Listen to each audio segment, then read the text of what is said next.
Good morning, students. Welcome to the class of zoology.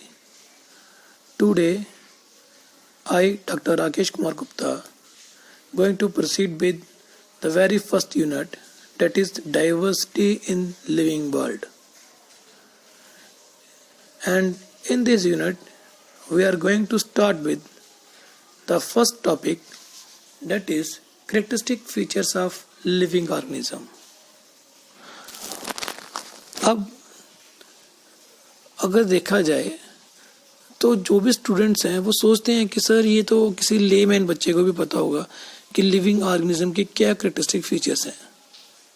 So basically why we study this topic in the first unit as a first topic, because जो layman को पता होगा उससे कहीं गुना ज़्यादा आपको पता होना चाहिए. Now we are going to discuss these characteristic features one by one. But before proceeding with these features, let me ask you, what is life? Life is a unique, complex organization of ions and molecules which perform certain chemical reaction that bring out life activity.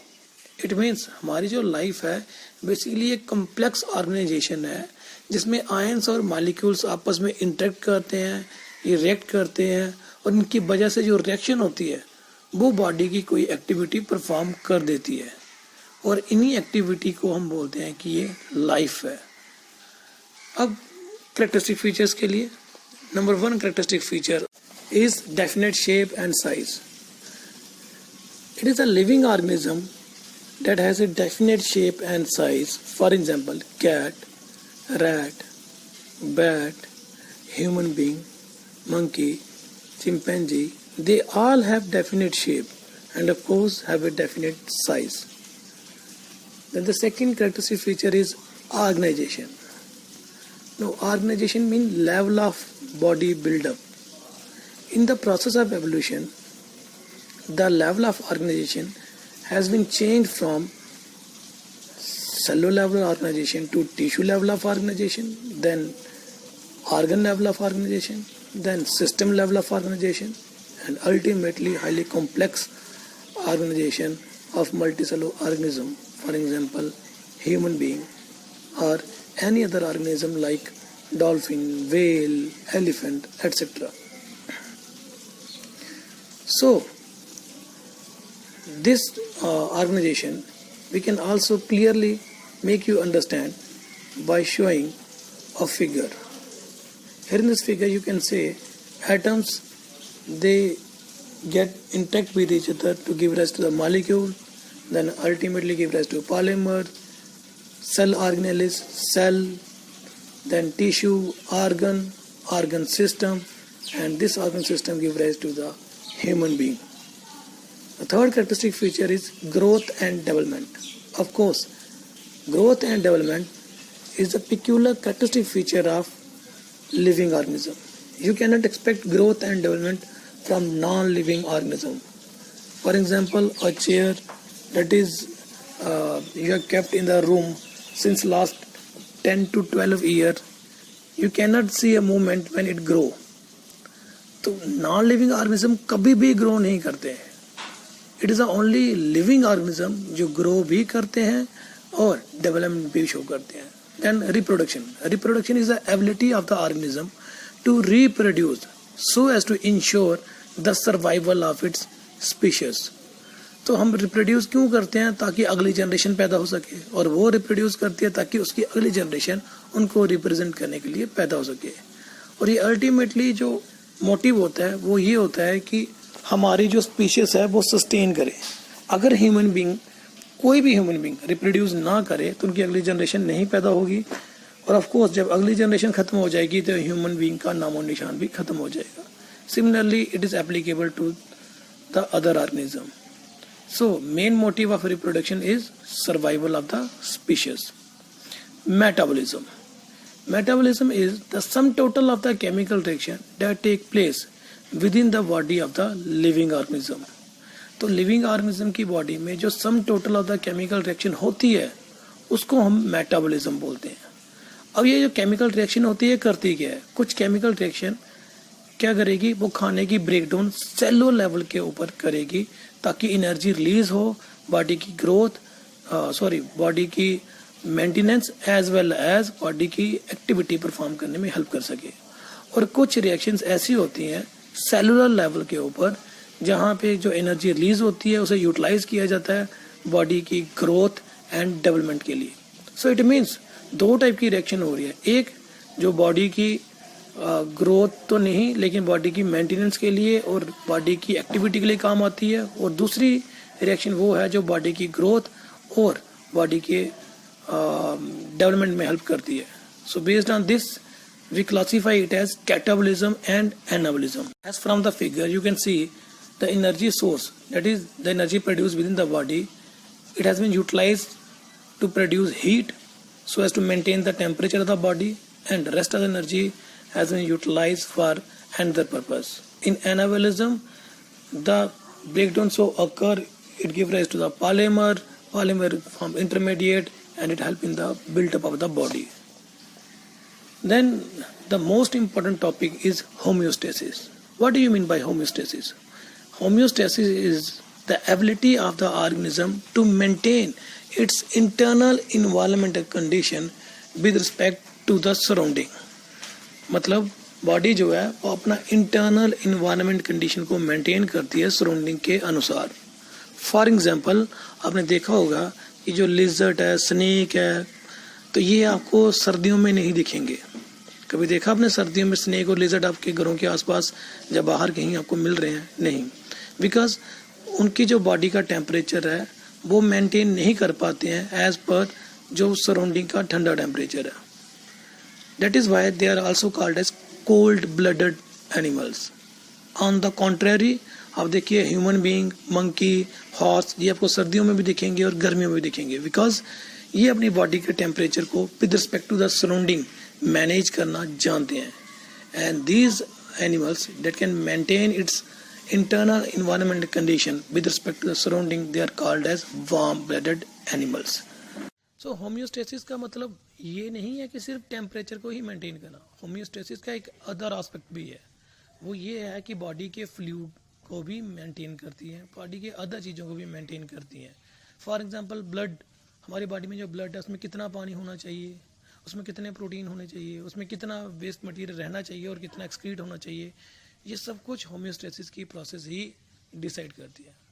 Let's say अगर आपने बड़ा ज़्यादा पानी P लिया है तो आपको बड़ी बार यूरिन करना जाना पड़ता है। अगर आपने कम पानी पिया हुआ है तो आप यूरिन करने भी कम जाओगे, और अगर आपने ज़्यादा पानी पिया आपका यूरिन जो है वो वाटर जैसा ही होगा, मतलब ऑलमोस्ट कलरलेस। लेकिन अगर आपने कम पानी पिया हुआ है तो आपका यूरिन डार्क येलो होगा। तो ये बॉडी की होम्योस्टेसिस है। जब आपने पानी ज़्यादा पिया था तो यूरिया बॉडी से निकला हुआ बाहर, तो वो डिल्यूट फॉर्म में था, पता नहीं चला। जब आपने पानी कम पिया हुआ था तो बॉडी जो है वो पानी बाहर नहीं निकाल सकती है, तो बॉडी ने क्या किया हुआ है कि एक्सेस ऑफ यूरिया कम पानी में बाहर निकाला हुआ है। ठीक है, तो that was homeostasis. No next is irritability and healing. ये मैंने दोनों टॉपिक साथ में ले लिए हैं क्योंकि दोनों छोटे छोटे टॉपिक हैं। इरिटेबिलिटी होता है ability of the organism to respond to an external stimuli. मतलब आपको अगर कोई स्टिमुलस दिया जाए और आप रिस्पॉन्ड करो, उसे इरिटेबिलिटी कहते हैं। फॉर एग्जांपल देखिए फिगर में मैंने कैट शो किया, तो अगर आप कैट के ऊपर कोई एक्टिविटी मतलब उसे छेड़ने की कोशिश करोगे तो ये कैट गुस्सा कर रही है, तो ये क्या है, रिस्पॉन्ड कर रही है। तो ये लिविंग ऑर्गेनिज्म की ही एबिलिटी होती है कि स्टिमुलस के ऊपर रिस्पॉन्ड करे। नो हीलिंग का मैंने अभी डायग्राम दिखाई थी। जैसे कि फिगर में आप देखिए कि ये जो लिजर्ट है इसकी टेल कट चुकी है, और ये टेल कटने के बावजूद भी फिर से अपनी टेल को रीग्रो कर देती है, तो इसे रीजनरेशन कहते हैं। हमारी बाजू के ऊपर, हमारी फिंगर के ऊपर अगर कोई कट लग जाए वो थोड़ी देर के बाद ही कट घाव जो है अपने आप भर जाता है, उस प्रोसेस को हम बोलते हैं हीलिंग।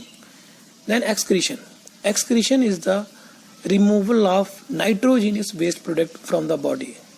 सो एक्सक्रीशन क्या होता है, बॉडी के अंदर जो नाइट्रोजीनियस वेस्ट प्रोडक्ट है उसे रिमूव करना। और ये नाइट्रोजीनियस वेस्ट प्रोडक्ट कैसे प्रोड्यूस होता है, through metabolic activity. So don't compare it with defecation. जो हम डीफिकेशन करते हैं वो अलग चीज़ है और एक्सक्रीशन जो है वो अलग चीज़ है। अब एक्सक्रीशन जो हम करते हैं इसमें ह्यूमन बीइंग में जो एक्सक्रीट किया जाता है वो होता है यूरिया, फिशेस के केस में होता है अमोनिया, और बर्ड्स के केस में होता है यूरिक एसिड। मेनली होता है कि हम जो डाइट खाते हैं वो 3 चीज़ों से रिच होती है, या तो वो कार्बोहाइड्रेट रिच होगी, या फैट रिच होगी, या प्रोटीन रिच। कार्बोहाइड्रेट अगर आप ज़्यादा खा लेते हो, चपाती वगैरह, तो वो स्टोर हो जाएगा excess in the form of glucose in the liver और मसल। अगर आप फैट, नूडल वगैरह, जंक फूड ज़्यादा खाते हो तो आपके फैट जो है वो स्टोर हो जाएंगे फैटी टिश्यू में। लेकिन अगर आपने प्रोटीन ज़्यादा खा लिया तो प्रोटीन बॉडी के अंदर स्टोर नहीं होते हैं, वो ब्रेक डाउन हो जाएंगे। सिंस प्रोटीन जो है वो नाइट्रोजनस के बने होते हैं, तो हमारा जो मेटाबॉलिक वेस्ट प्रोडक्ट है वो हमेशा रिच होता है this nitrogenous waste product. Here in this figure I have shown कि अलग अलग ऑर्गेनिज्म में कौन कौन से तरीके से नाइट्रोजनस वेस्ट प्रोडक्ट निकलता है। जैसे कि फिशेस में अमोनिया है, कऊ है, जब फ्रॉग है इसमें यूरिया है, और स्पैरो है, जहाँ टर्टाइज है इसमें यूरिक एसिड। नो एक्सक्रीशन के बाद जो अगला टॉपिक है दैट इज एडाप्टेशन। एडाप्टेशन क्या होता है? Adaptation is the ability of the organism to adopt as per the surrounding for its requirement. कि जब हम अपने आप को बाहर के माहौल के अनुसार डाल लें, अपने आप की बॉडी में चेंज ले आए, उसे हम एडाप्टेशन बोलते हैं। तो एडाप्टेशन का मेन मोटिव होता है हम अपने सर्वाइवल को इंश्योर कर रहे हैं ताकि हम एक्सटिंक्ट ना हो जाए। और एडाप्टेशन जो है it is one of the most important aspect in the process of evolution. Adaptation होती है 2 टाइप की, एक शॉर्ट टर्म, एक long term. I can clearly explain. जो शॉर्ट टर्म वो वाली होती है जैसे कि आप गर्मियों में बाहर धूप में जाएं खेलने के लिए और आपकी स्किन काली हो जाती है, ब्लैक हो जाती है, but it is not permanent, वो टेम्परेरी है। जैसे आप घर में थोड़े दिन रहेंगे, बाहर धूप में नहीं घूमेंगे, तो फिर से मेलानिन की कवरिंग जो है वो लाइटन हो जाएगी, आपकी स्किन पहले जैसी हो जाएगी। फिर आती है लॉन्ग टर्म। लॉन्ग टर्म होती है जो आपको इवॉल्व होने में हेल्प करती है। फॉर एग्जांपल आपकी बॉडी जो है अगर आप किसी दूसरे माहौल में चले जाते हैं तो वो जनरेशन टू जनरेशन ऐसी चीज़ों को ऐड ऑन करती है कि वो टोटली डिफरेंट हो जाए। जैसे कि लद्दाखी लोग जो हैं कभी जम्मू में जब रहते होंगे ये हमारे जैसे थे, लेकिन जब ये लद्दाख में शिफ्ट हुए, या फिर मैं बोल सकता हूँ कि जो साउथ इंडिया के लोग हैं उनकी पिगमेंटेशन बॉडी के ऊपर इसलिए ज़्यादा है because they have to face intense sunlight. However Ladakh में उनकी बॉडी का स्ट्रक्चर छोटा है, उनकी आई छोटी है बिकॉज वहाँ पे बर्फ़ ज़्यादा पड़ती है, ठंड ज़्यादा पड़ती है, बर्फ़ शाइन करती है, तो उसकी वजह से क्या होता है कि उनकी बॉडी का स्ट्रक्चर में ही चेंज आ गया है। देन एवोल्यूशन होता है to bring out the best और to roll out the best. जैसे कि आपने देखा होगा कि ह्यूमन बीइंग कहते हैं कि पहले मंकी या चिंपैंजी वाले ऑर्गेनिज्म से इवॉल्व हुआ है, तो ये फिगर है, फिगर में शो कर रहा हूँ कैसे धीरे धीरे इवॉल्व होकर उसने ह्यूमन बीइंग बनाया हुआ है। Then ultimately last is death. तो it is the quality of the living organism और it is the aspect of the living organism to diet. Non living organism ना तो पैदा होता है ना वो डेड होता है। It is a living organism जो बॉर्न भी होता है और देन पेरिश भी हो जाता है, मतलब डेड भी हो जाता है। So death is another feature of the living organism which is inevitable. मतलब ये इनवाइटेबल है, ये होनी ही होनी है बिकॉज जो पैदा हुआ है वो डेथ को भी फेस करेगा। सो होपफुली स्टूडेंट्स ये जो मैंने वीडियो बनाई है ये आपके लिए हेल्पफुल होगी। आपने क्या करना है, आपने पेन डाउन करना है और इसके नोट्स बना के रखने हैं कॉपी के ऊपर। इसी को